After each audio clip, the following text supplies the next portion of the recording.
નમસ્કાર, આપ જોઈ રહ્યા છો યુટીસી ન્યૂઝ। ગુજરાતની રાજનીતિને પ્રભાવિત કરતી સૌથી મોટી ખબર આવી રહી છે અમદાવાદના ગોતાથી, જ્યાં રાજપૂત સમાજની સંકલન સમિતિએ એક મહત્વપૂર્ણ નિર્ણય લઈ લીધો છે। સંકલન સમિતિએ આજે પત્રકાર પરિષદ કરીને સ્પષ્ટ કરી દીધું છે કે હવે લડાઈ રૂપાલા સામે નહીં, પરંતુ હવેની લડાઈ ભાજપ બોયકોટની રહેશે। સમગ્ર રાજ્યની 26 બેઠકો પર ભારતીય જનતા પાર્ટીના સામે ઉભેલા ઉમેદવારને સમર્થન જાહેર કરવામાં આવશે અને તેને લઈને માત્ર રાજપૂત સમાજ જ નહીં, પરંતુ સર્વ સમાજને એકત્રિત કરવામાં આવશે, જાગૃત કરવામાં આવશે।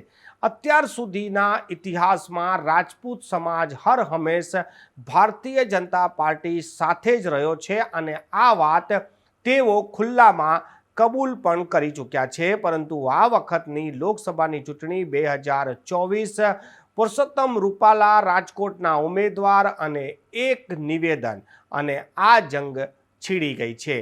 રાજપૂત સમાજ જે વર્ષોથી ભારતીય જનતા પાર્ટીની સાથે જ રહ્યો છે અને આ વખતે જ્યારે તેઓએ જાહેરાત કરી છે કે આ આંદોલનનું પાર્ટ 2 છે અને હવે ભારતીય જનતા પાર્ટીની સામે ઉભેલા ઉમેદવારને સમર્થન કરવામાં આવશે અને જનતાને પણ આને લઈને જાગૃત કરવામાં આવશે, તો આવનારા સમયમાં આ જે આંદોલન છે તે કઈ રાહે જશે તે તો આગળનો સમય બતાવશે।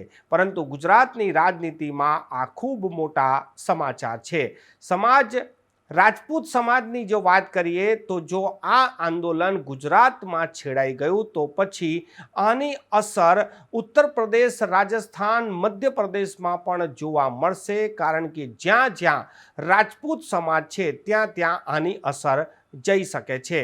ભારતીય જનતા પાર્ટીએ પણ આનું આંકલન કરી જ લીધું હશે કે પછી ભારતીય જનતા પાર્ટીનું ગણિત કંઈક ઊંધું પડી જશે, એ તો આવનારો સમય બતાવશે। પરંતુ હાલ તો રાજપૂત સમાજ દ્વારા જે સંકલન સમિતિ મળી હતી તેમાં આ એક મહત્વપૂર્ણ નિર્ણય લેવાઈ ગયો છે। આ ગુજરાતની રાજનીતિને ખૂબ જ પ્રભાવિત કરી શકે છે।